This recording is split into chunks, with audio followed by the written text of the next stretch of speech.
Hey guys, how's it going? This is Twig387, and this is my attempt at a Pokémon Conquest hardcore Nuzlocke using only Fire-type Pokémon. Quickly, before we get into this video, I just wanted to point out that 94% of my viewers aren't subscribed, so if you're already watching this video, you might as well subscribe to help a small YouTuber such as myself out. It means the world to me and motivates me to make more of these videos. With that in mind, I want to thank you guys so much for 100 subscribers. That said, I've been wanting to try out this idea for a very long time, since Pokémon Conquest is my all-time favorite Pokémon spin-off game, and definitely in my top 5 Pokémon games of all time. In my opinion, it's the most underrated Pokémon game out there, and should get way more recognition. Don't worry though, I'll get back to doing regular Pokémon Nuzlockes right after this one's done. For those unfamiliar with the game, Conquest is a spin-off game based on real Japanese warlords and warriors.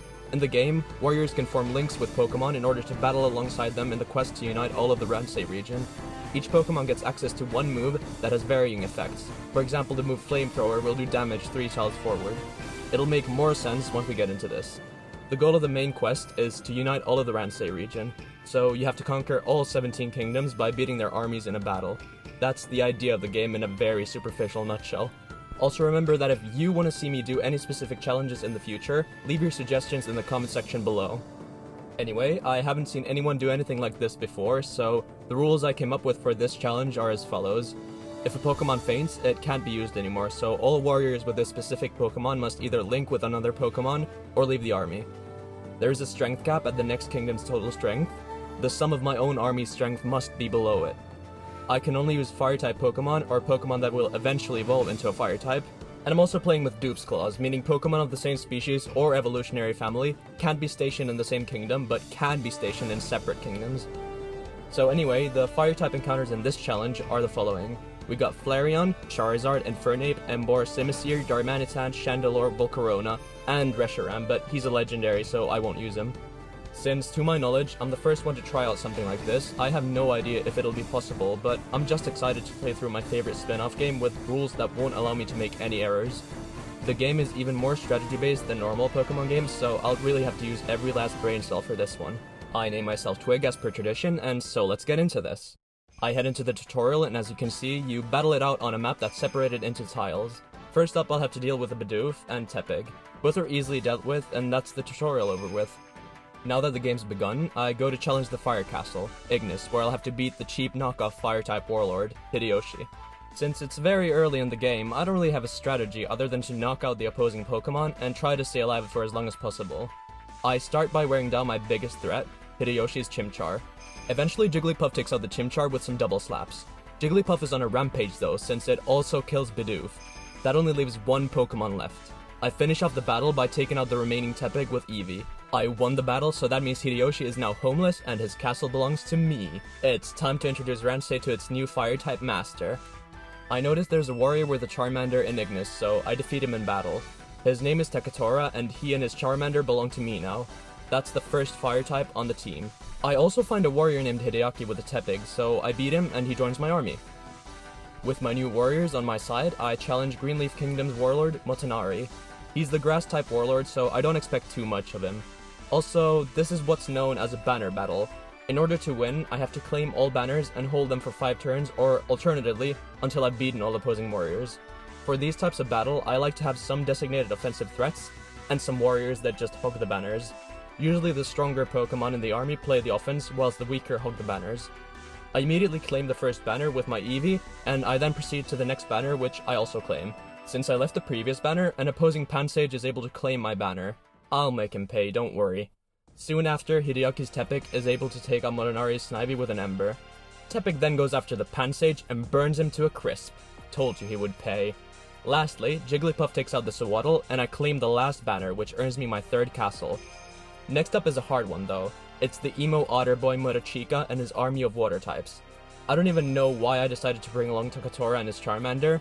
I should have played it safe, but here we are. I decide to put Charmander as far away from the other Pokemon as possible to avoid losing him whilst the others fight it out.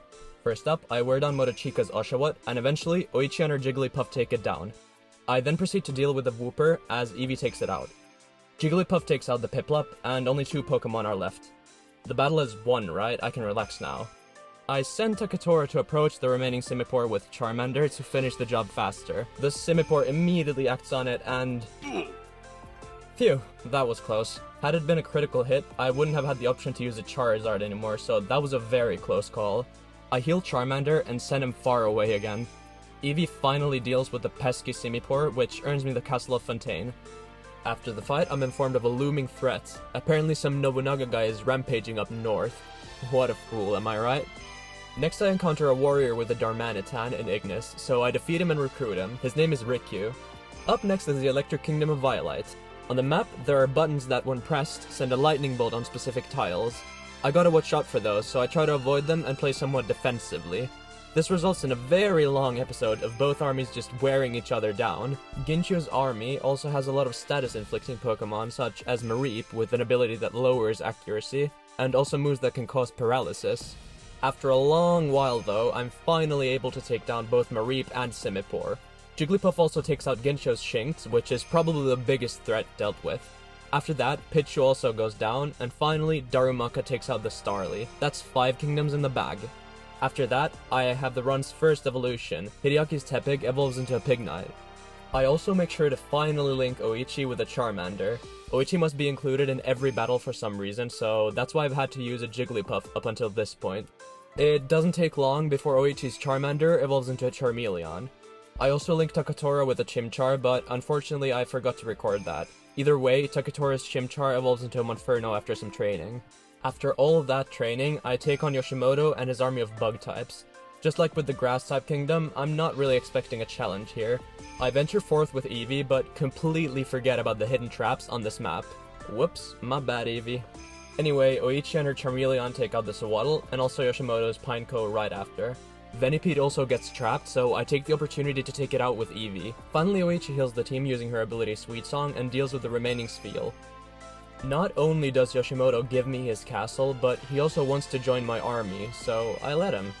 There are in-game passwords that unlock certain encounters, so I enter the one for Larvesta, which allows Yoshimoto to link with one. Volcarona will definitely be great to have later in the run. It's time to challenge the fighting-type warlord Yoshihiro in Pugilist. I bring along Eevee, Charmeleon, Monferno, and Larvesta. It'll once again be a banner battle. The battlefield has a main platform where all the banners are located. There are only 2 narrow paths on each side which connect the platform and the main field. Additionally, Pokemon can be knocked down from the platform, so all I have to do is control the platform and I'll be good. Simple enough. I immediately place Eevee on one of the banners. Because of its normal typing, I don't want to put it in too much danger. Yoshihiro then claims 2 of the other banners, but I manage to knock Girder off the platform. Takatora's Monferno also knocks down the Machop. I then place Yoshihiro's Larvesta on the other banner. His job will be to hog that banner as if his life depended on it. It's also worth noting that the NPCs won't walk away from the banners under almost any circumstances, so I'm able to safely move around with Eevee. Pansage does however manage to knock my Eevee down, but that's alright since he doesn't hit very hard. Monferno then knocks the Timber off the platform and also takes down Pansage. He's on a roll, baby. Charmeleon knocks down Timber, and so I'm able to claim the last 2 banners. Now I just have to hold on to them for 5 turns, or until I've taken out Yoshihiro's whole army. I choose to speed things up, since I'm already feeling pretty confident, so Eevee takes out the Timber, and Monferno takes out the Machop. It's just the other Timber and the Girder left now. Charmeleon is able to do big damage on the Girder though, and also leaves him with a burn. Though it gets pretty scary since Yoshihiro now activates his ability, Mighty Blow, which significantly raises attack. He goes for an attack, and he misses. That could have been bad. As his turn ends, Girder goes down to burn damage. Finally, Charmeleon finishes the Timber off, winning me the battle. I now get the option of challenging 2 kingdoms, Kenshin and his Psychic types, or Shingen and his Ground types. Everyone who's played Conquest knows that Shingen is way easier though, so even with a Fire-type team, I decide Shingen is the better option, as his Rhyperior can be quite easily dealt with, and Kenshin's Gallade seriously intimidates me. I train up my team and get ready to challenge Terrera. When I get there though, Shingen just laughs at me and tells me to get on his level. I've never felt so disrespected by a line of code in my life. I head back to my kingdom with the quest to get good when all of a sudden I get raided by Shingen's troops. Just leave me alone, man. The battle is played on the same field as the previous one, so I just rely on the same strategy as before. There's nothing really new to this fight, so I'll just summarize it. I knock down all of Shingen's troops and claim all banners. After that, I apply the same strategy as before and start to slowly take down the opposing team. 5 turns quickly pass, as Shingen's army really can't do much, and so I win the battle without too much trouble. After that, my character evolves. Well, he really only puts on a different set of armor, but I guess changing any sort of clothes or appearance is labeled as evolving in the Pokemon world. Also, Uichi's Charmeleon evolves into a Charizard, and Riku's Darumaka also evolves into a Darmanitan. Now that is an upgrade to the team. With my new set of armor, I'm apparently good enough for Shingen to accept my challenge, so I head to Terrera to take him on. It's once again a banner battle, but this time the banners are located on top of 3 towers. Darmanitan claims a banner right off the bat, and so does Pignite. The opposing Scraggy claims the last banner, but a gust of wind knocks down everyone. It deals some pretty decent damage, so I'll have to be careful. On the next turn, Charizard takes down the Tepig with a flamethrower, and Drillbur faints after taking a Fire Blast to the face. I've managed to get the Rhyperior into a position where he can't hit any of my Pokemon. He has too bad of a range to position himself for an attack, so I have him trapped. Charmander conveniently approaches Eevee, so I take it down with a quick attack. Rhyperior manages to free himself from my trap and gets in position for a Rock Wrecker. Oh boy, here we go. This could hurt. Well, okay then. Darmanitan then finally takes down the Rhyperior, so there's only Scraggy left. Charizard hunts down the Scraggy and takes him down with a critical hit. Now I just claim the last banner, and that wins me the battle. Afterwards, Shingen comes crawling to me, begging me to let him onto my army, so I tell him sure, but only if he gets on my level. Oh, and also Kenshin just gives up and hands me his kingdom. Thanks, I guess. Subsequently, Hideaki's Pignite evolves into an Emboar. Enemy kingdoms will now start attacking my kingdoms, so I gotta be careful not to leave them empty. That's why I have several armies stationed in separate kingdoms. Once in a while, a merchant will stop by. They sell rare goods such as evolution stones, so I make sure to grab a couple fire stones and also a dusk stone for later. This allows me to evolve my Eevee into Flareon. Finally, I have a team of only fire types. Also, Takatora's Monferno evolves into an Infernape. Infernape is super good in this game since he gets access to Fire Spin, which is an insanely good move because it hits up to 5 times and always does pretty decent damage.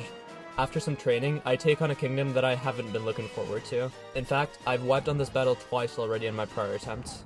That's because it's home to rock types. I'm also immediately put in a bad position because they have the high ground Anakin. On the map, there are boulders that can be pushed down to deal massive damage, and one of my Pokemon has to take a hit to open the gates that enclose the starting area. I sincerely hope that I don't have to reset and do this all over again. I'll have to choose every one of my steps with great care. So I get my Pokemon in position and send Infernape to press the button because he'll be able to take the least amount of damage due to his part fighting typing. Infernape presses the switch, and the enemy team initiates their dirty tricks. Luckily the boulder doesn't do too much damage, and I'm left relatively unharmed. After that, Charizard is able to take out the Machop with a critical hit flamethrower. The opposing Larvitar sets up with an attack boost and goes for a quad effective Rock Slide on Charizard, but misses. Charizard then takes out the Larvitar.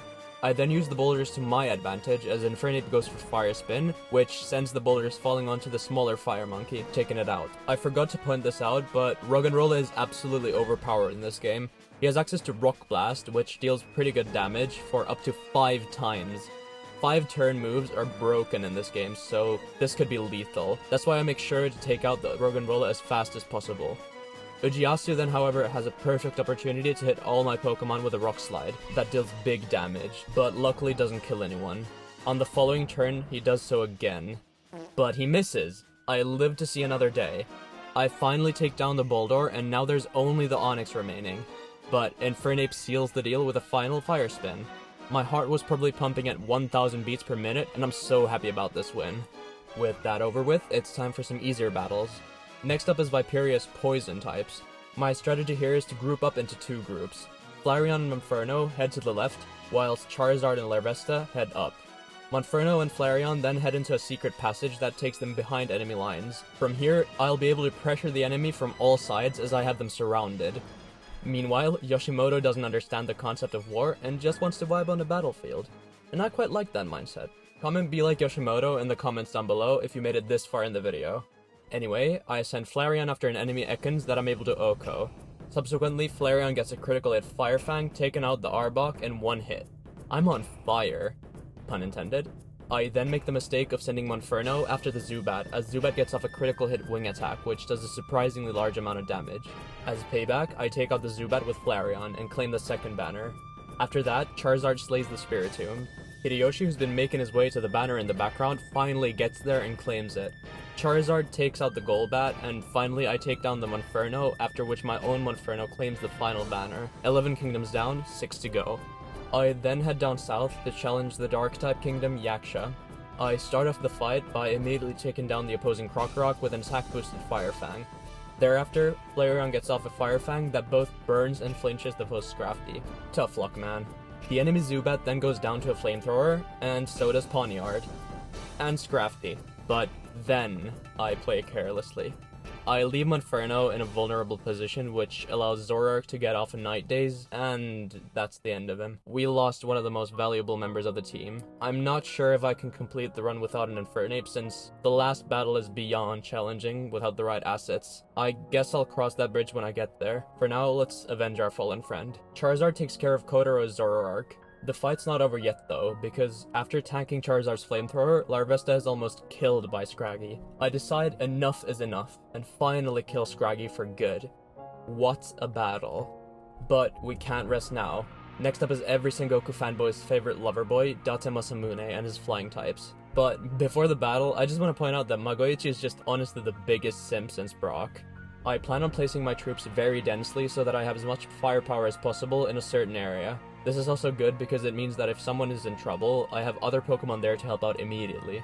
I start off strongly as Flareon takes out the opposing Starly in one hit. Flareon then also takes out the Rufflet.